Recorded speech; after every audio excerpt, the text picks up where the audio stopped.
This is the most slept on indicator that I use every single day in my trading, and I know it can help you be a better trader too. In this video, we're going to discuss the use of moving averages to identify trends and to aid us in entering and exiting trades.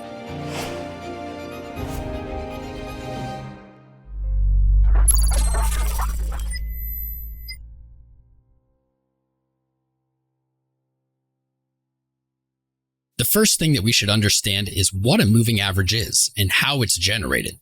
A moving average is a widely used indicator that helps smooth out price data and creating a constantly updated average price. The purpose of a moving average is to filter out the noise and to look past random price fluctuations. They highlight the underlying trend in the market. When price is above a moving average line, it is considered in an uptrend. On the flip side, when price moves below a moving average, we can consider that in a downtrend. When price breaks through a moving average, it often indicates a major reversal. Moving averages are also used to identify support and resistance areas. Often the market will find support just at a moving average when it is uptrending. And in a downtrend, oftentimes price will reverse at a moving average acting as resistance. Now you may hear a lot of things like MA, EMA, SMA. These are the different types of moving averages. But to understand them, let's first look at the simple moving average, or SMA. It is calculated by taking the arithmetic mean of a given set of values over a specified period.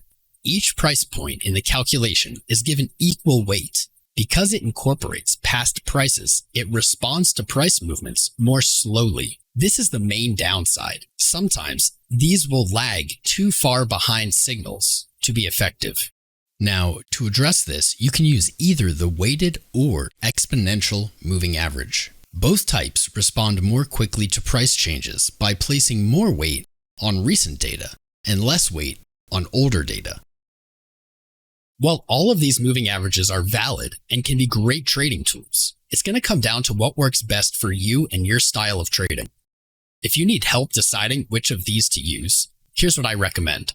Use exponential moving averages for shorter time frames, or when making fast-moving scalping trades, as they place more emphasis on the latest price updates.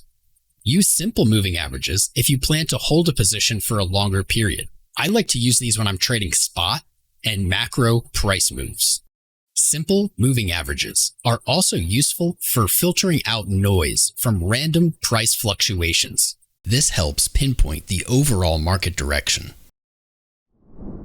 There's one more thing. In addition to the different types of moving averages, you'll also need to decide on a time period. This choice depends largely on the time frame that you're analyzing. Here are some best practices. Choose from the 10 to the 20 moving average for short-term trends, 50 for midterm, and 200 if you're trying to identify long-term significant trends in a market. Moving averages help you decide which way you should be looking to take a trade. If price is above a moving average, you're likely looking for a long. If it's fallen below a moving average, you may be looking for a short. So right here, price is above the moving average line, and it's acting as support. You can buy and enter a long position when price retraces to the moving average. Then place your stop loss below the moving average and target levels higher. This is the opposite scenario. Price has now fallen below the moving average. This may suggest it's in a downtrend. We could look to execute a sell order when price retraces and tests the moving average above it, placing our stop just above and targeting macro levels below. Here's where it gets a little tricky. We've been talking about using a single moving average throughout this video, but we can actually combine two or more and look for something called a crossover.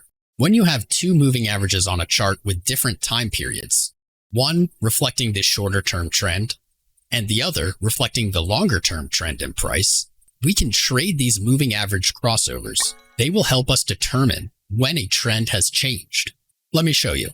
On this chart, notice how price is at first trending up. But once we get a bearish crossover, it starts to change course.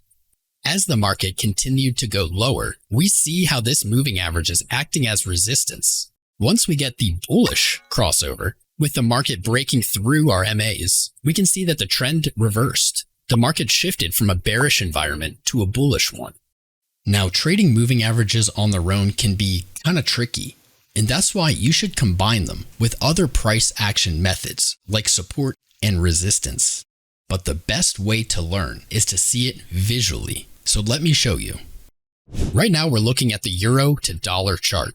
We're using the 2-hour time frame together with the 20 EMA and the 50 EMA. Here we can see that the market was ranging. That was until we got this bullish crossover, with the 20 EMA crossing above the 50 EMA. Following the crossover, the market retraced back to the EMA and then reacted to it as support. And now we can confirm this as the market is making higher highs and higher lows. Here, price broke through resistance and has come back now to test it as support. For additional confluence, you can use your Fibonacci tool to find local retracements.